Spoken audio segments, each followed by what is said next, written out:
Hey there, young besties. Jeff from Hobbii here, and you are listening to Skein and Tell, the podcast that unravels it all. Today's episode, we are breaking free. No rules, no row counts, no stitch police.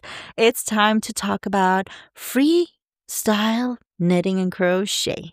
So if you've ever looked at a pile of yarn and thought, I don't know what I'm making, but I'm making something, then congrats, you're already part of the Freestyle Club.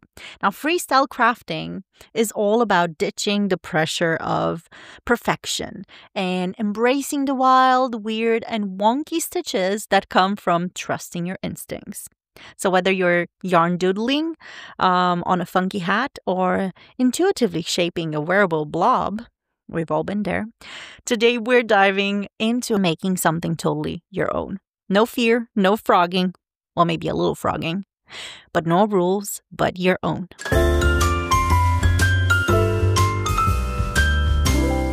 So what is freestyle crafting really?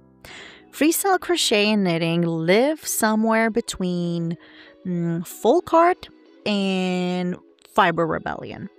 It's patternless.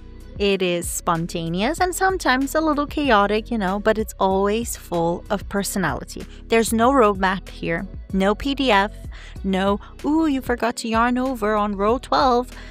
No, there is only working from feel, working from texture and shape and vibe. So you might start crocheting a poncho in the round, but then somehow ending crocheting in the flat. Why not? You might knit a shawl that changes stitch pattern every 6 inches just because your brain gets bored. You might combine 13 types of yarns and then that's it.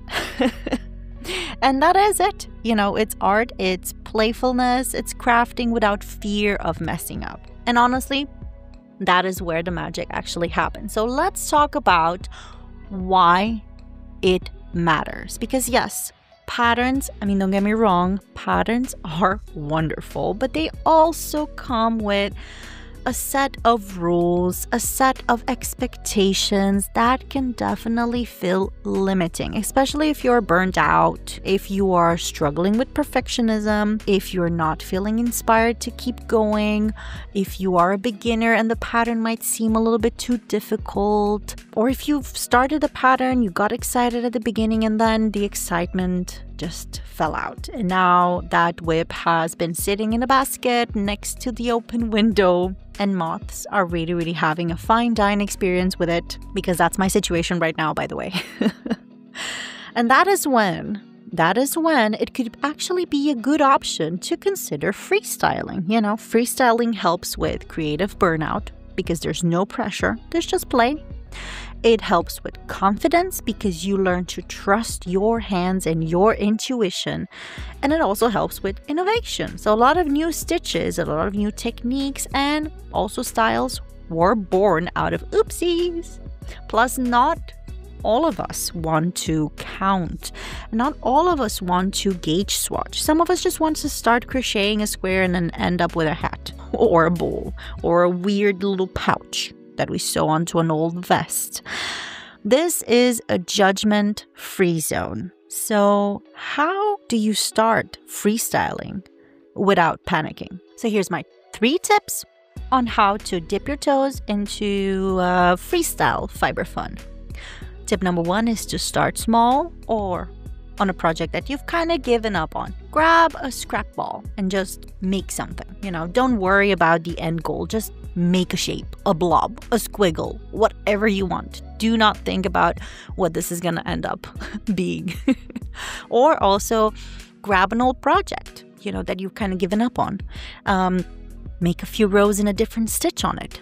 And speaking of stitch, that's my tip number 2, work with texture. So try combining stitches without a plan. Go from a single crochet to bobbles. Add a rib. Go from cables to stockinette. If a cable sweater is getting already too tedious. See what happens. And my tip number 3 is to keep a freestyle sketchbook. And I'm calling it a sketchbook. You can also obviously call it a little notepad or so. And this is not for perfection. This is just to note down what stitches you liked, what shapes you tried out, or what accidental genius you stumbled upon. And think crafting diary, basically. Crafting diary meets chaotic lab notes. Yeah, so give it a shot and see what you end up with.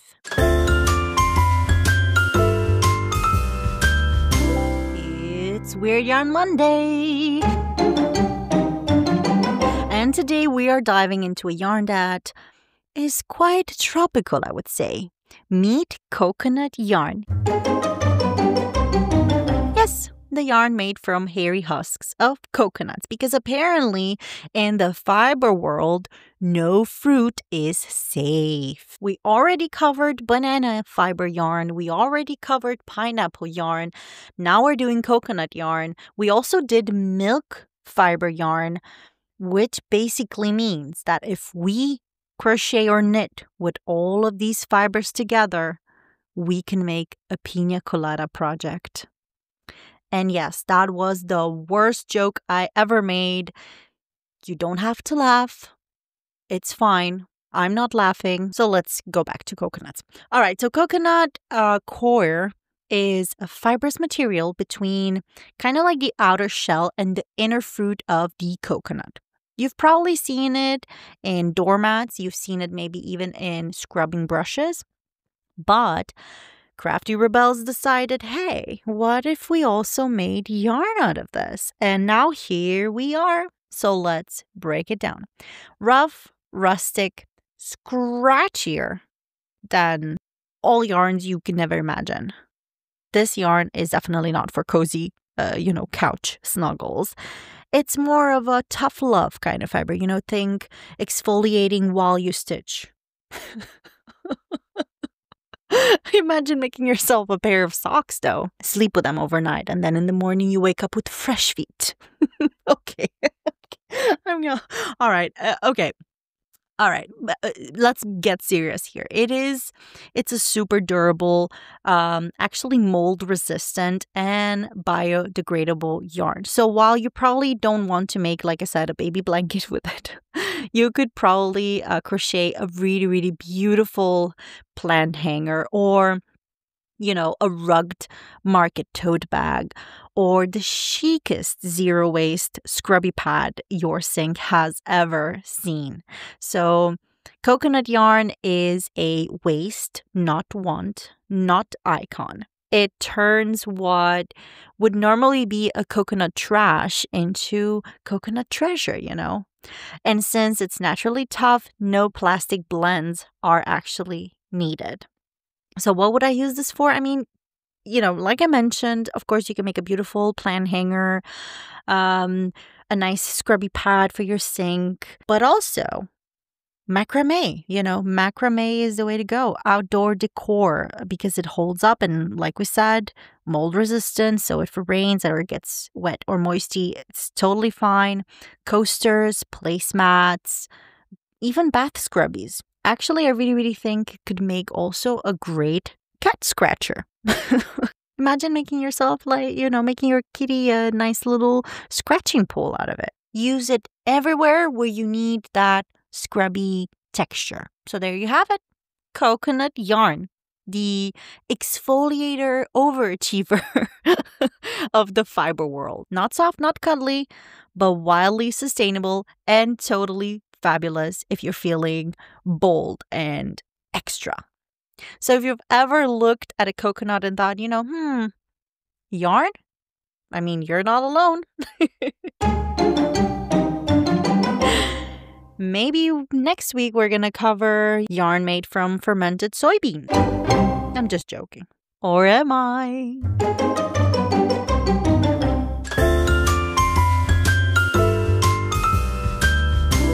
But bestie, welcome to the Pattern Breakers Club, trademark, where we ask not what yarn should I use, but what rules shall I destroy today. So let's try and freestyle a sweater, or learn the basics of how to freestyle a sweater, okay? Sounds chaotic, I know, but it's actually a magical mix of strategy, of sketching, and a little bit of gut feeling. So here's how to break down a sweater so that you can actually rebuild it your own way. Whether you're remixing a pattern that you bought and you're kind of like, not really happy with it, or you are making it up from scratch. Step 1 is to understand the anatomy of a sweater. So you have to think like a tailor before you actually think like a yarn gremlin. So most sweaters have these basic parts. It has a body, sleeves, neckline, and the details, which is hem, cuffs, and collar. So the body obviously is made from front and back, sometimes actually in one piece if you're knitting in the round. Then it has the sleeves. These can be set in, these can be drop shoulder or made from a raglan construction. The neckline, it can be a crew, it can be a V, a boat, turtleneck, you name it. And then the details, the hem, the cuffs, and the collar. These are usually ribbed or some kind of edging, okay? Know these parts, and then you can start playing with them like Lego bricks. Step 2 is to choose your construction style. So each construction method has its own freestyle vibes. We have a top-down raglan. Now these are great for trying on as you go and adjusting the length or width while you are basically making it. Then you have the button-up. Now these are super easy to swatch for and to work in pieces. Then you have side to side, super funky, perfect for playing with stripes or with color blocks, and eventually modular or granny square style. This is basically building it out of squares or building it out of hexes or other motifs, zero shaping stress there. For my own experience, I think that top down is your BFF if you want to wing it, but still stay kind of like in control. Also because it's easier when you want to start from a pattern and then kind of adjust it and remix it to make it your own. Now, step 3 is swatching. Now, freestylers, I'm so sorry, babies, but you will have to swatch. It is not about, making the perfect swatch. It's just to give yourself an idea. It's about gauge estimate. So are you close to a typical sweater gauge, or are you just flying loose and lacy? A swatch also helps with the draping test. Does your fabric flow? Is it stiff? Will it stretch? And also, of course, speaking of frogability.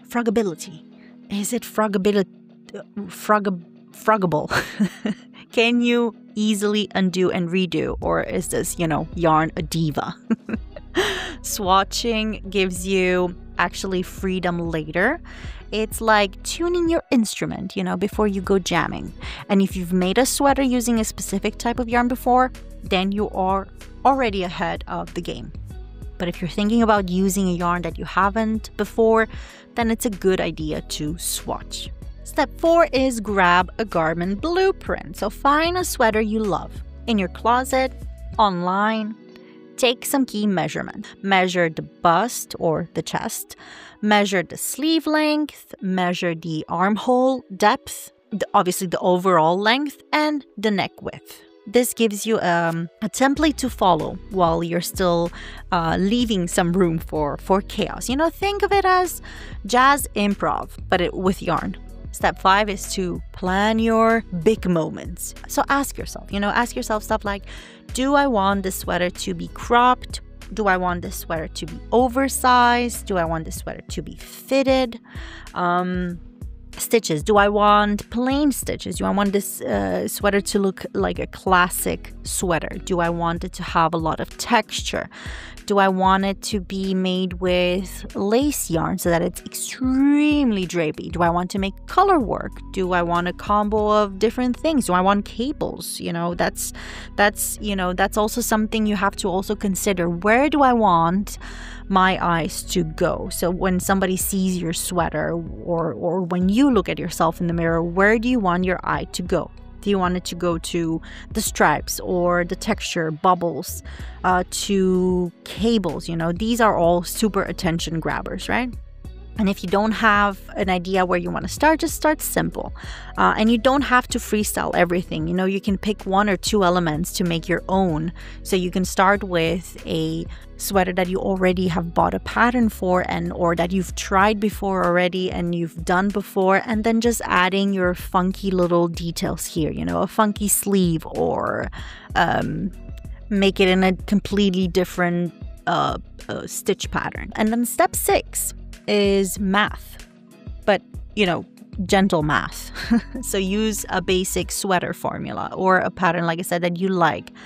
Plug in your gauge and your measurements, and you don't need exact stitch counts, just kind of rough estimates to guide you, you know. So I have this kind of mantra, like the stitch count should be kind of equal between measurement in inches or centimeters multiplied by stitches per inch or centimeters. So if your chest is, let's say, 40 inches and your gauge is 4 stitches per inch, then aim for 160 stitches across the bust. Then kind of like adjust as you go. Obviously, you are allowed to change your mind halfway through. You are the boss. And another tip actually is using AI. I mean, this is definitely something that has really made a big difference for me, because I suck at math. Boy, do I suck at math. I will manage to turn the simplest math into the most complicated. So I use AI religiously for this now. It's really simple to just tell it like, hey, this is how many stitches I have in my gauge swatch, and this is the measurement of my bust. How many stitches do I have to cast on blah blah blah blah blah blah blah blah to meet my chest measurement? It can really help you, and then you can just ask it like you would ask a friend, you know, or please, you know, tell me step by step. I would love to make a sweater using this yarn, and I get these many stitches in these many inches or centimeters. How do I start? How do I start the neck construction? So that's, you know, that's a little tip here. And then step 7, of course, is freestyling, but with checkpoints. So as you crochet or knit, try it on often. You know, put it on, especially if you're working top down or modular. Try it on as often as you can and just get a feel for it. Adjust your stitch count if it's getting too wide or too tight. This is also really good because if you keep trying it on, then you can spot the, I'm not going to call them mistakes because they're not mistakes, but spot the bits where you need to frog a little faster. Keep notes, or you can also keep voice memos. That's also really easy. Future you will thank you when you're making the second sleeve. And I mean, do not panic, you know, pause, rethink, tweak. Remember, it is your own sweater. You can do whatever you want with it. You can also start with a fitted sweater that will turn out into a beautiful oversized sweater, and you know, whatever. Freestyling isn't about, you know, being scared of the chaos. It's about the confidence. It's about trusting that you know enough to try, or know enough to fix the mistakes, you know, or know enough to know your own craft. There's no sweater police here. There's no stitch police. There's no police here at all. Only creativity and fiber besties cheering you on. So go forth, swatch super weirdly, sleeve weirdly and boldly. And if it turns into, like I said, a wearable blanket instead of a fitted cardi, then whatever. Congratulations, you've invented a new genre.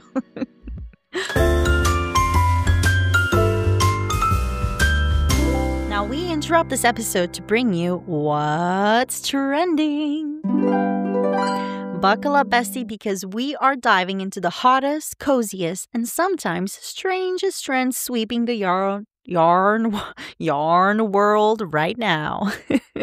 Here's what's trending. So what's trending this summer? Because this summer, she is sheer, she is soft, she's got ribbons on her shoes. Yes, we are talking about sheer summer crochet and also crochet ballet flats. So let's dive in. First up, sheer crochet. It is all over TikTok. It's also in all of my feed, probably yours too. It's also in that boutique or store or brand that is charging you, I don't know, $300 for a tank top made of chain stitches. And honestly, I do get it. I get it.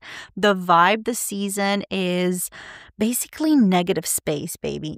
Think breezy mesh tops and beachy tunics and dresses you throw on over a swimsuit or a cute bralette or a nice tight t-shirt. And yeah, we are talking cotton yarn. We're talking lace weight threads, big airy stitches that say, yes, I am hot. And yes, made this myself. And I mean, designers are definitely leaning a lot into this, let's call it open work, filet and mesh and Solomon's knots, like we're going out, out of style, which they're not, by the way. But the best part, you don't have to be a pro to get in on it. I feel like as long as you go up a hook size or grab a yarn like, rainbow lace, and then just let the airflow flow. It's giving coastal goddess who also shops secondhand and makes her own clothing. Okay, but what about crochet ballet flats? Because once again, TikTok is eating them up. Now, these are cozy, they're customizable, and super, super cute. They've got, stretchy cotton uppers, espardilla style soles, and sometimes even a little bow, or a little ribbon. And I love it. I love it. I've also seen the ones that have these like long chain stitches that you can tie around your leg, kind of like a pirouette across the leg. And some folks are even crocheting them directly onto flip-flop soles. You just kind of make holes around and bada bing, bada boom. There you go. Talk about sustainability, right? I think that these, even though they seem a little bit maybe complicated, they're actually quite beginner friendly. They're beginner friendly. Okay, they are beginner friendly. Surprisingly durable as well, because cotton is quite durable, and they definitely, they give off that Jane Birkin, meets Gen Z style. You can style them with flowy skirts, with white leg pants, and honestly, even with pajamas, go for it. You do you. And if you're thinking, but Jaya, where do I even start? I mean, don't worry. I feel like there's so many designers that are just dropping patterns, just like hotcakes. So just find yourself some soles and get to it, If your summer whips are feeling heavy and, it's taking ages to finish them, this is your sign, This is your sign to lighten up, literally. Make something meshy. Go sheer. Go soft. Put some bows on your toes. Make something ridiculously simple and easy, as long as it has flowy, meshy vibes. So that was it for this week's What's Trending. Now back onto our main topic, right after I go swatch something meshy. Mildly impractical too, but full of vibes. Let's go.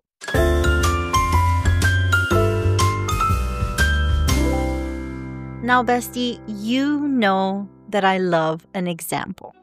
So if you love color chaos, if you love texture, and if you love creative freedom, here are some designers that you can actually look into to get a little bit inspired, okay?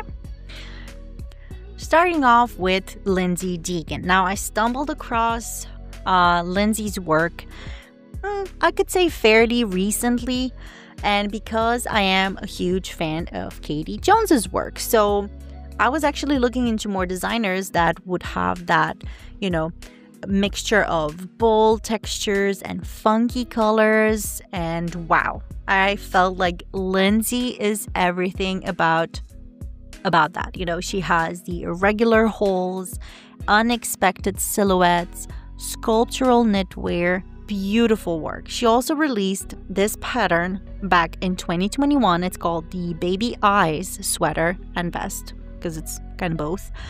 And I actually this summer bought it for Albert because I'm going to actually make that for him for Halloween. It's a super, super cute sweater with eyes, and it's super sculptural. It's so funky. I am so excited to actually get started on that one in my summer vacation coming up soon. Then I have Morai Knit. Now, Morai Knit doesn't have a lot of patterns out there yet, but she does have one that I'm obsessed with, and it's called the Puzzle Sweater. It's an intarsha top-down shoulder design with a shawl collar, featuring this beautiful deep neck, or kind of deep, but not too deep, and constructed from basically bits and pieces from parts. So each pattern requires about 20 grams of yarn, or each part pattern requires about 20 grams of yarn. So it's really, really a nice project if you have a lot of leftover yarn to make with. Then we have James and Watts. I mean, this designer is on my list here because he has beautiful, vibrant knitwear that has so much personality, mixing textures and colors that really lean towards that intentionally unhinged look. Okay, what I love about these designs is that it's the mesh. I think it's the mesh, and it's a lot of he's funny. I guess that's it. And I guess that also because he is doing a lot of designs with knit mesh. So I see a lot of crocheters working with mesh this summer, or this year actually, but not a lot of knitting designers doing so. So I feel like, you know, his work for me really stood out. And yeah, he's super funny. So check it out, James and Watts. Then we have Katie Jones. Of course, I have Katie Jones on this list. How could I not, you know? Now, Katie is basically the queen of maximalist crochet. She is super known for her joyful, color exploding designs where she kind of blends these bold palettes.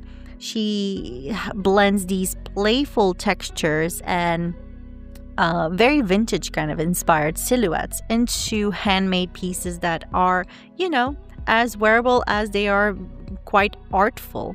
So think granny squares turned glam, and chunky florals with punk energy, you know, crochet that looks like it's throwing a rainbow garden party, you know.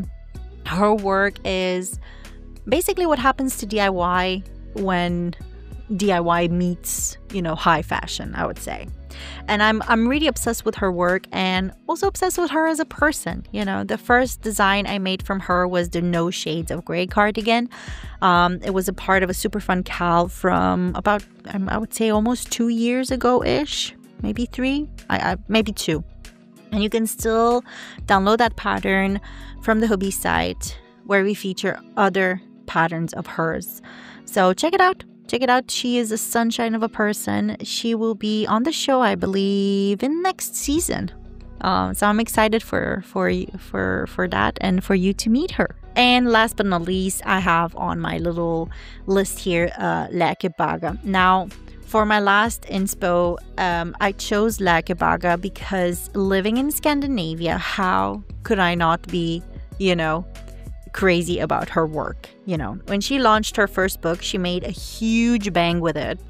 It was so different than all of the Scandi styles that you saw out there. You know, the Nordic designs you see out there, they're very let's call them, you know, toned down. They're very desaturated and quite classic in the approach of choice of textures and so forth. But Lake, she has a full on, you know, different philosophy, you know, bursting with scrap friendly, chaos embracing designs.